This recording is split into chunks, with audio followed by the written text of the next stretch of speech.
We are covering training camp like no one else is here on Seahawks Today with the latest happenings on your favorite team all throughout camp with news and rumors, analysis, reaction, takeaways, everything in between of what's going on with your Seahawks over the next few weeks as they take over Renton.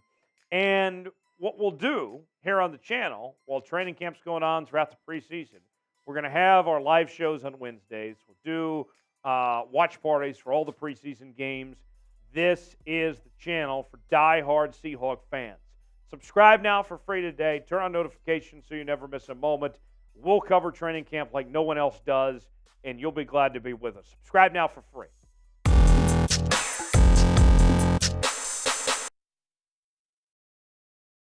Seahawks Today, we are talking training camp hot seat. Who is under the most pressure to perform over the next few weeks for the Seattle Seahawks with training camp going on? I got four names in particular that I want to go over, and I want to start out with Dee Eskridge at the wide receiver position. A lot has been made about Dee Eskridge in 2023. He had a very good offseason program with OTAs and minicamp, but what will he do this time to not only save his roster spot, which he is fighting for, but also to get playing time on the football field and prove that he's worthy of playing a significant role on this offense? We'll tell you why he is on the hot seat at this point. Starts out with Jaxon Smith-Njigba, who, before the draft, it looked like that Dee Eskridge was on his way to being the number 3 receiver for the Seahawks. But then JSN was picked at 20, and he immediately moved past Dee Eskridge on the depth chart. Dee has obviously struggled to stay healthy. That has been a big issue for him throughout his career to this point. He hasn't been available. And even when he's been on the field, his impact has been limited. He hasn't really done a whole lot. This is a guy that in college not only played receiver, but he was a returner as well, and yet doesn't have a whole lot to show for it. Now, the thing that's kind of helping him of some sorts is that he is a former second-round pick all the way back in 2021. So if you're the Seahawks, you have an extra added incentive to keep him around because you don't want to lose out on a second-round pick. You have more at stake, essentially, considering how much it took to take Dee Eskridge with that spot. So that's where he's at as he's on the training camp hot seat. What do you think? Our pinned comment today. Will Dee Eskridge turn things around in 2023? Will this be a breakout season for Dee Eskridge? Tell us what you think in the comment section. Y for yes, N for no. Our pinned comment today. What do you think? Will this be a turnaround season for Dee Eskridge or not? Let me know what you think in the comment section. Today's show is sponsored by Z-Biotics. Let's face it, after y'all hit me with a bunch of super chats that don't bounce back well the next day. That is until I found Z-Biotics. Z-Biotics pre-alcohol probiotic is the world's first genetically engineered probiotic. It was invented by PhD scientists to tackle rough mornings after drinking. Here's how it works. When you drink, alcohol gets converted into a toxic byproduct in the gut. It's this byproduct, not dehydration, that's to blame for your rough next day. Z-Biotics produces an enzyme to break this byproduct down. It's designed to work like your liver, but in your gut, where you need it most. Drink Z-Biotics before drinking alcohol. Drink responsibly and get a good night's sleep to feel your best tomorrow. So here is the product in all its glory. You can see 6 bottles here. And the best part about it, folks, is that they are easy to travel with. So if you want to party and have a good time on the road, you have a plan in place. Go to zbiotics.com/chatsports or scan the QR code on screen right now to get 15% off your first order when you use code CHATSPORTS at checkout. You can also sign up for a subscription as well so you can stay prepared no matter the time or occasion. Z-Biotics is backed with 100% money-back guarantee. So if you're unsatisfied for any reason, they'll refund your money, no questions asked. That's zbiotics.com/chatsports. Use the code CHATSPORTS at checkout for 15% off. Thank you to Z-Biotics for sponsoring today's video.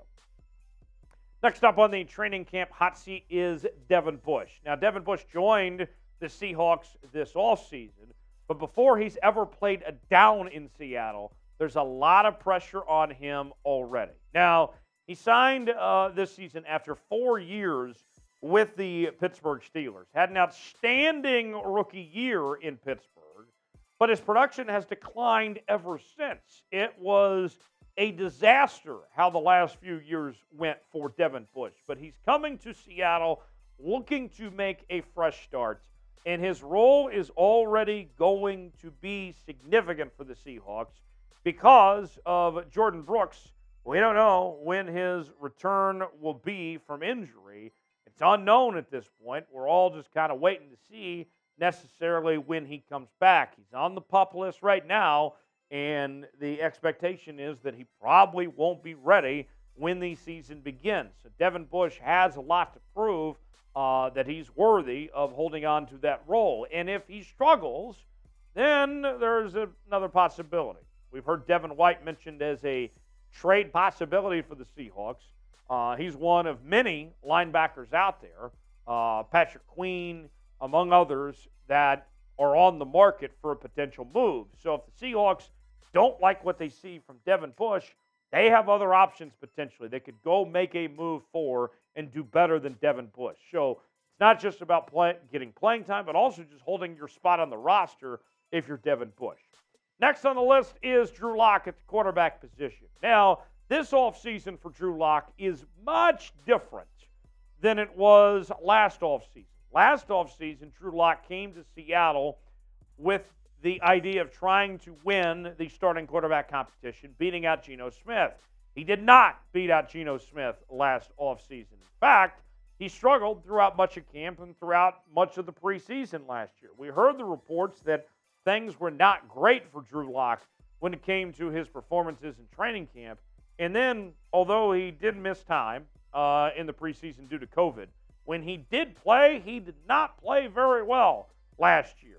Now, his time in the regular season was very limited. We never got to see him take a single snap in the Seahawks offense last year. The coaching staff said he did all the things right off the field, but he basically had a year off from football. And his contract, the way that lines up for him, he's only on a one-year deal. He's not getting paid a whole lot of money. So Drew Lock is in a circumstance where he's in a prove-it deal of some sort. Drew Lock, I'm sure, would love to be a starting quarterback somewhere again next year. So if you're Drew Lock, you are hoping to just shine brightly in training camp, play well in the preseason games, and prove why that the Seahawks can trust you if something were to happen to Geno, but also for your future to hopefully get a chance to be a starter somewhere again. So I got another name that we'll get to in a moment, but first, who is the Seahawks player with the most to prove this offseason in training camp? Who is the guy with the most to prove? We've given you a few names. There's obviously some others out there. Who is the most to prove? Who has got the hottest seat? Let us know who you think it is in the comment section below. Our final name on this list is Daryl Taylor. And I know what you may be thinking. Isn't Daryl Taylor coming off the best season of his career so far? That answer would be true. But there's a whole lot more to read into when it comes to Daryl Taylor. Career high, 9.5 sacks in 2022. Led the Seahawks. It was a great number. He did really well there. But that doesn't tell the whole story, as sure, he was a good pass rusher, but everything else was not very good for this young man, for Daryl Taylor, as he struggled in run defense, and it was not good other than getting to the quarterback. The rest of it just didn't work out for him. On top of that, the Seahawks drafted Derek Hall from Auburn, number 37 overall. And the expectation is that Derek Hall is going to compete for playing time at the same position immediately. And then on top of that, you got Boye Mafe, who the Seahawks drafted last year. And Mafe, he showed some flashes at times. I think everybody points to that Steelers preseason game last year. Although his playing time in the regular season was somewhat limited, I think the thought is that this is going to be the year he takes a big step forward. So competition just for playing time is going to be very tough for Daryl Taylor as is. And think about this. Even last year, when he had 9.5 sacks, he was doing so as a rotational piece. He lost his job as the starting, rusher on that end after just 3 games last year before they ultimately benched him. So pressure's on Daryl Taylor to compete for playing time. He'll be on this roster. He's not in danger of getting cut, but he is in danger of losing playing time when this is a time that he should be flourishing and excelling there. So I want to know, what's your confidence level in Daryl Taylor? Scale it for me in the comments section, 1 through 10, where your confidence level stands with Daryl Taylor at this point in time. Scale it for me 1 through 10 in the comments section and let me know. Hit me up on social media, Twitter, Facebook, Instagram, and Threads, at Tyler Jones Live, talking about your Seattle Seahawks there. We're all over training camp here on the channel. Stay tuned. We'll have you covered, and we'll see you next time here.